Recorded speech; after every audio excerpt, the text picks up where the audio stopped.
like a Hellcat.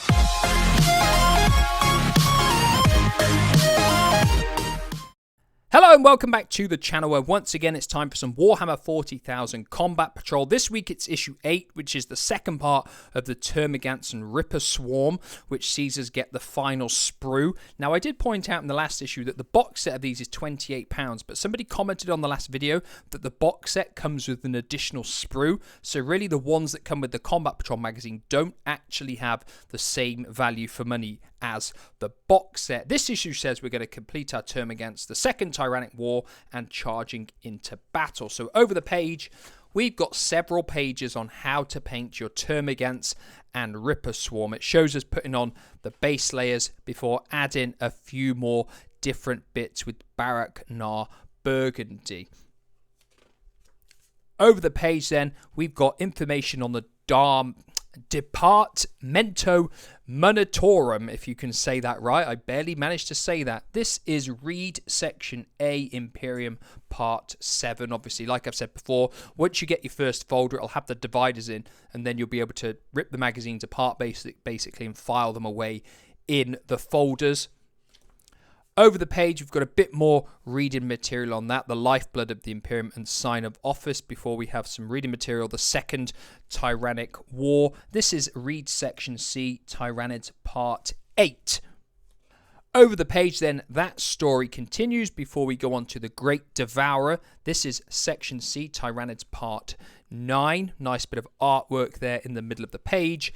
Before we go over the page, we see we've got Death of a World. And then we have some Termagants information. This is your naming sheet where you generate your name.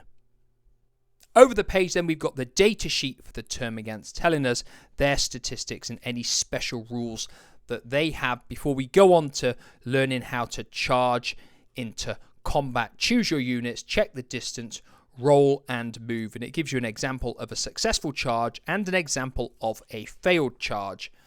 Over the page, and it tells us about fighting, charging and fighting, charging units fight first, remaining combats, piling in and consolidating. Before we go on to Scenario 4, Ambush Predators. This is Play Section F, Scenario number 4. And we're going to be using the Von Ryan's Leapers, the Termagants and the Infernus squad in this battle.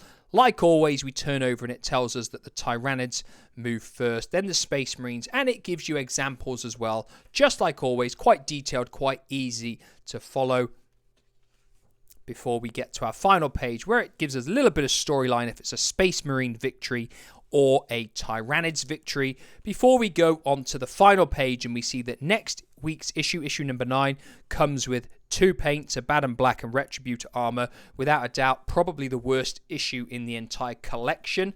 I think there might be another magazine which comes with 2 paints somewhere down the line, if I'm not mistaken. Again, they will be the worst value issues in the whole entire magazine.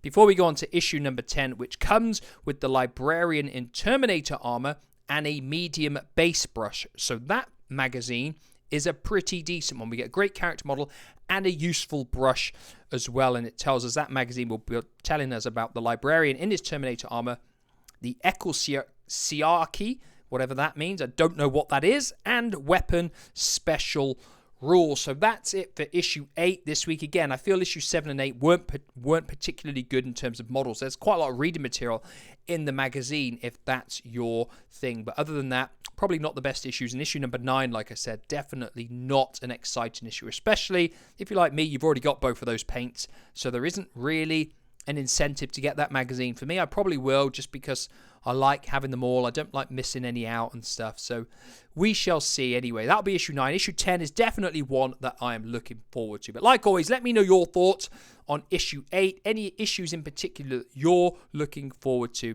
in the future. And like always, I'll be back in the near future with another video. Goodbye for now.